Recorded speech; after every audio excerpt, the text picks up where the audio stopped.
Evening all, how are we? This is Tuesday, 27th of October 2020. I'm John Bailey. This is going out on EMPS, Empowering Survivors across Facebook Live. If you're watching this later on, and it's 10 to 6 now, so if you're watching this later on, it's going out on Facebook, EMPS, Empowering Survivors, and it's also being uploaded to Talk and Thrive, Stigma Fighters. That's on YouTube. Please have a look at what we're doing on there. We've done so far a bespoke 3-series look at alcohol and depression, 3 5-minute videos, and we'll be starting to do a little bit more that sort of thing to put onto YouTube because we believe that sort of platform works well for us there.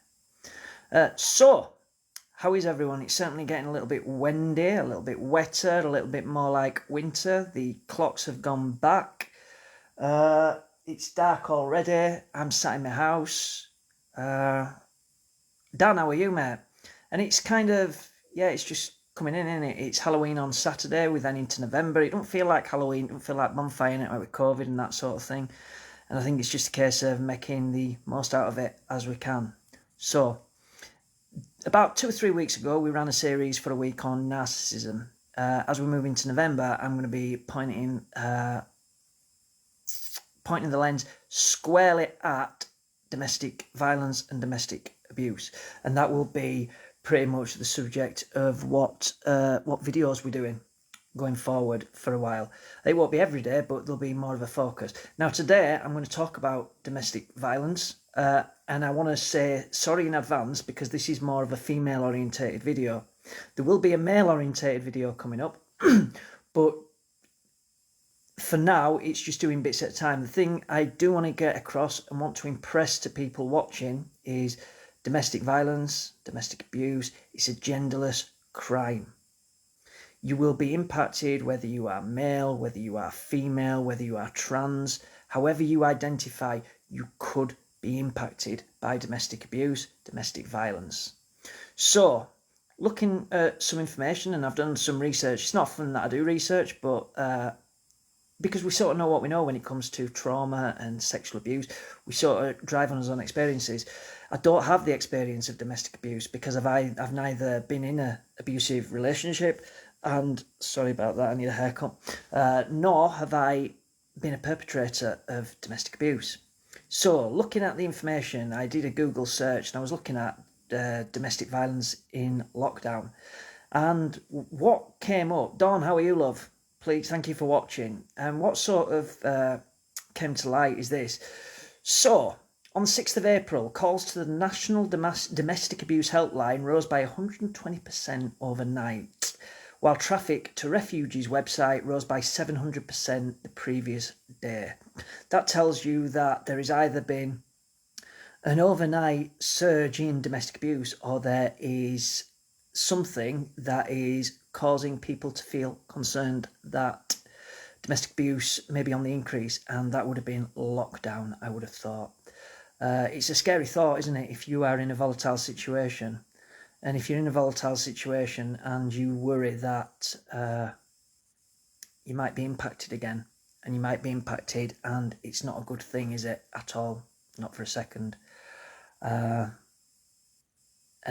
my heart bleeds for anybody who's in this situation, who feels they can't get out of this situation. And I suppose it's trying to signpost people to things. So, if you look at lockdown itself, the first phase of COVID, the first phase of lockdown, in the first 7 weeks alone, BBC Panorama and Women's Aid carried out a joint investigation. Kev, how are you? Thank you for joining. And what they were able to determine is that there was a domestic abuse call every 30 seconds in the first 7 weeks of UK lockdown. That is a phenomenal amount of calls, without a shadow of a doubt, every 30 seconds. That is 2 calls a minute. Let's just work this out, because I'm not as... let me just save something here, because I'm doing that. So if that is 2 calls a minute, this is going to be quite a thing. Anyway, in the meantime, if I can't get that, so let's go back to that. So we have equals 2 multiplied by 60, so 2 calls a minute, 60 minutes in an hour, multiplied by 24, multiplied by 7, multiplied by 7, which means there's approximately 141,000 calls during that time. Let me just get sure I've got that right. So every hour, so if we're looking at that, every hour, that means there's 120 calls every hour. If we get that into 24 hours a day, we're looking at, in a day alone, we're looking at 2,880 calls a day. That is frightening, isn't it? My gosh, equals 2,880 multiplied by 7. 20,160, yes, so 141,120 domestic abuse calls in the first 7 weeks of lockdown. That's a tremendous amount of calls. In addition to that, the UK Dead Women Project that records the killing of women by men revealed that there have been at least 16 killings between the 23rd of March and the 12th of April, and sadly that includes children. That shows that not only is it a genderless crime, it also has no limitation on whether you're an adult or whether you're a child. Domestic abuse is domestic abuse, domestic violence is domestic violence, and a perpetrator will brutalise whoever they are willing to brutalise, be it mentally, emotionally, physically. This is what people have to live with. This is why I'm determined to point a lens on this in the near future, because I think when we are heading into tier 3 and possibly tier 4, heaven knows what it's like in Scotland, where was the read that we're doing 5 tiers? I think it was Scotland. That's frightening, and people who are in a volatile situation are only going to be more frightened, because it's going to be like a pressure cooker, isn't it? And that could explode, and So, like, if you look at June alone, domestic violence helpline calls recorded an 80% increase. It doesn't say whether that's year on year, month on month, but an 8% increase is a hell of a lot. 1 in 4 women, what we sort of know is 1 in 4 women are impacted, and 1 in 6 men are absolutely impacted. So let's not just look at that. We're looking at how does it go, because you don't always know that you are in you're in an abusive relationship. That's fact.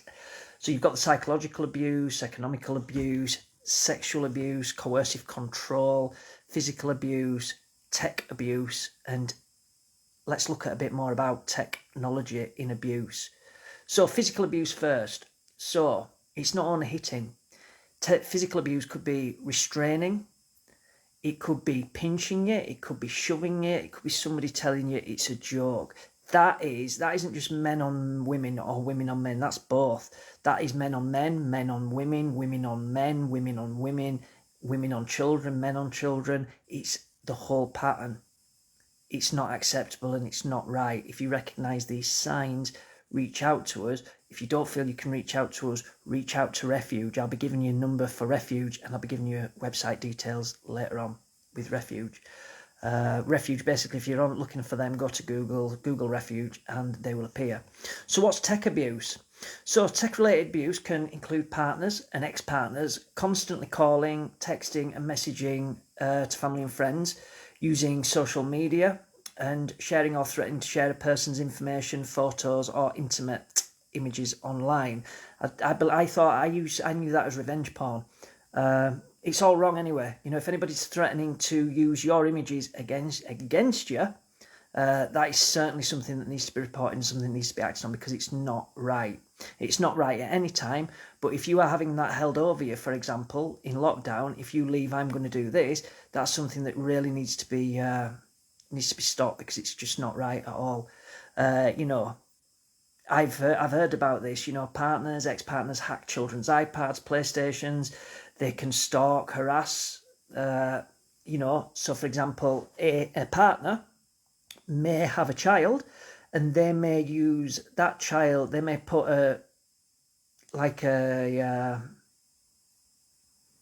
they might put some sort of application on there so they can say that they are monitoring where the child goes. Well, if the child's got a responsible guardian, they're going to be with that guardian, so therefore they're going to know where that guardian is, and it's something that could be used. I'm not saying it's right, but that sort of thing goes on. So resources relating to tech abuse. So Refuge provide a number of PDF guides on its website, and that's to help survivors understand how to use different devices, apps, websites, and networks safely. For example, these can include iPhone privacy and security, technology safety and quick tips, staying safe on Facebook, and even Internet of Things, home automation, survivor, privacy risks, and strategies. It's really important that we get this message across, because anyone who is suffering, they will carry that through to subsequent relationships, and it's not right that that happens at all under any circumstance of the day. So if you are struggling with that, Refuge can be contacted 24 hours a day, and their number is 0808 2000 247. They also have an online chat which is Mondays to Fridays 3 till 10. That's Refuge. So that's just some information there about domestic abuse and domestic violence. I covered it more from Refuge perspective, so it's going to be more lean towards females, but there will be videos where we go into males who are suffering, because it's not right.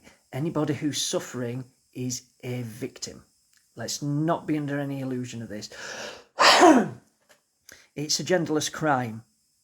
That's absolutely fact. As I've said before, it can be perpetrated by men, be it men on men, men on women, women on men, women on women. It can be perpetrated if you identify as anything other than male or female. It's genderless. Absolutely, 100% genderless. What does it bring about? It brings about, I would imagine, you're basing what I went through with my abuse, it will bring flashbacks. It will bring a change in your personality. It'll change who you are, possibly permanently. It's so important if you have been through something. Now, I can only say this as somebody who has been through counselling. If you have been subjected to any form of abuse, any form, I would strongly advocate the use of counselling. Now, it's important to note that we here at Talk and Thrive, and Talk and Thrive Women, we can absolutely talk to you. We can absolutely support you. But what we can't do is counsel you. And we can't counsel you because we aren't mental health professionals.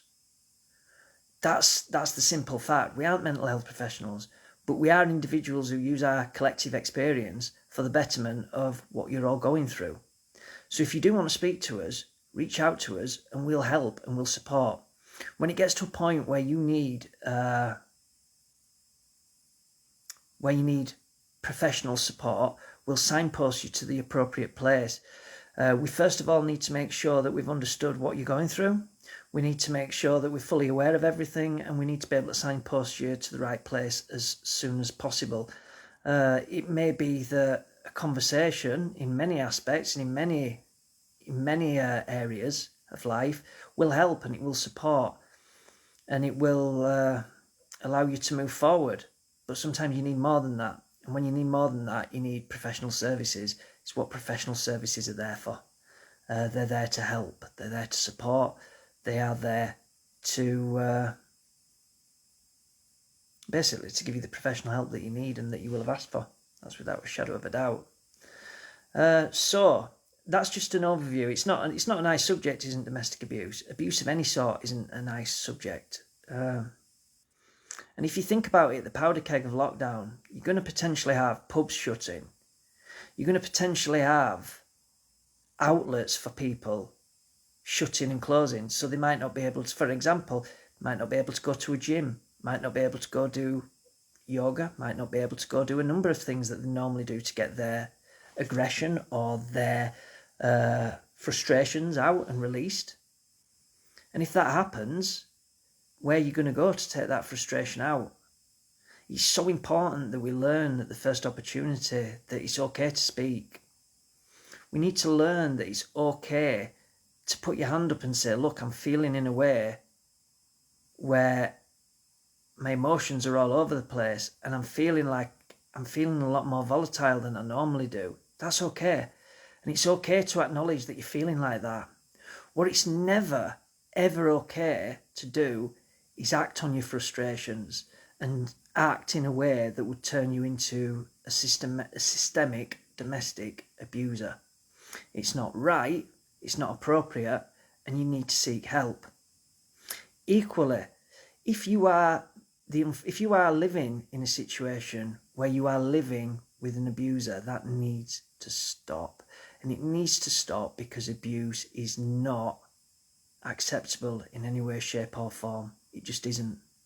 Nobody on this planet is born so they can be abused. It's just something that's not a dumb thing. It's not something that's right. It's not something that's clever. It's not something that any individual deserves. A home should be a haven. I say that's quite a lot. A home should be a haven. You should be able to finish work, you should be able to come home, and you should be able to live in a really happy environment. And you should be able to live in a happy environment and feel safe. You shouldn't have to worry about what you say, how you act.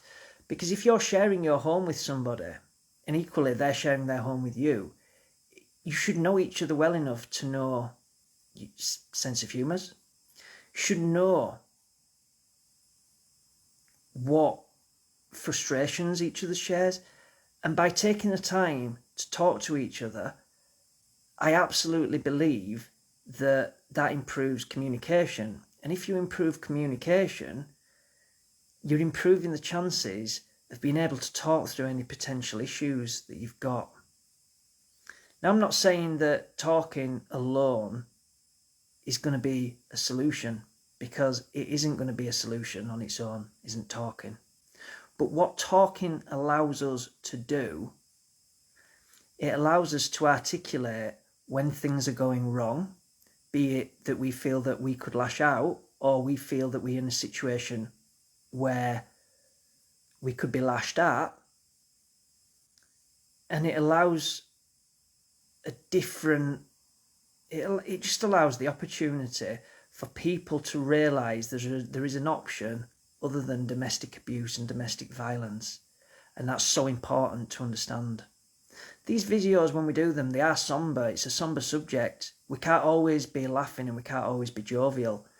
And we can't always laugh and we can't always be jovial, because some situations don't always dictate that there's a jovial side to things. And I believe this is one of those subjects.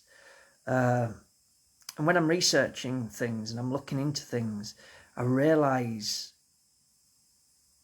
how blessed I am in my own life, and how blessed I've been that I've got friends and family, and, you know, I've never been in a situation where I have lived with domestic violence or domestic abuse, and I'm so lucky in that regards. And it breaks my heart when I read things, because that just shows what people do actually live through. I believe domestic abuse is just absolutely wrong. I believe loneliness, anybody who suffers from being alone, is absolutely wrong. I believe anybody who has been through a relationship that has caused them to not only change who they are, but to also change them to a perspective where they then have isolated themselves from the world, I think that is absolutely heartbreaking. I'm just reading what Dawn wrote there. My ex-partner was physically and mentally abusing me. He got off it with no charge, and I can't imagine what you must have felt through there, Dawn, to have got a partner who was physically and mentally abusing you and he got off it with no charge. It's terrible. If you ever feel you want to talk about that, you would really have a platform here to speak about. We would never not listen to you, Dawn. And yeah, it's terrible what people have to go through. That's for certain. So, in less sombre news, I'm hearing that the government haven't yet changed anything about school meals. Let's just have a quick look to see what's going on in the world as we speak. Approach 6:10 in the evening. There has been 367 more coronavirus deaths. UK records. So Andy Burnham's criticising Tesco over masks. I want to see what that is. Dawn, I can't trust Every again to have another relationship. Yeah, Dawn, it's being here. May God bless America. Yes, I And did. may God protect our troops. Yep, Stay safe. I didn't really want that on. So sorry about that. You got interjected with the news there. I read that antibodies are falling rapidly after the COVID infection, so that is dashing the hopes of herd immunity. That's according to a study. I'd want to know more about that study because that could be seen as either a virus is needed, or it could be seen that they're trying to force a virus on us, depending which side of the coin you fall down on. Herd immunity, just so we know, is it would be 50 to 60% of the population who would need to have had COVID or have COVID to so the virus could no longer transmit effectively. And what it's saying here is a major UK study has found that rather than building immunity over time, the number of people with antibodies has fallen by 26%. And it's not a small test either. Researchers screened 365,000 people over 3 rounds of testing between June and September. So that's quite a significant sort of study. Of course, is it proportionate? Is it respective of communities? Does it reflect the world that we live in? I don't know, but that is telling us something there anyway.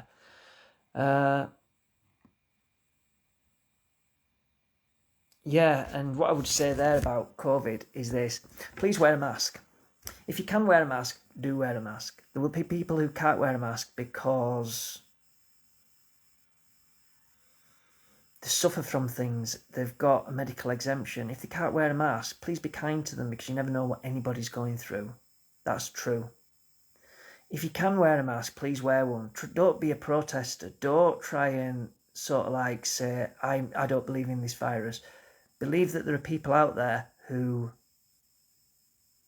struggle with the notion of this virus, who struggle with it, and they want to feel safe. And, you know, if whether or not you believe COVID's real, whether you believe it's conspiracy, please consider wearing a mask just to support your fellow humans. I'm going to be back tomorrow, probably. I'm just thinking, have I missed anything? I haven't. The subject today was a little bit somber, a little bit not the usual thing that we would talk about, but domestic violence is important to talk about, and we will be doing statistics where men who have been impacted as well. So I want to thank you for watching. I want to thank you whether you've joined live, whether you've joined later on. Just thank you for supporting us. The support that you provide us is immeasurable. Without you, Talk and Thrive would not be where we are today.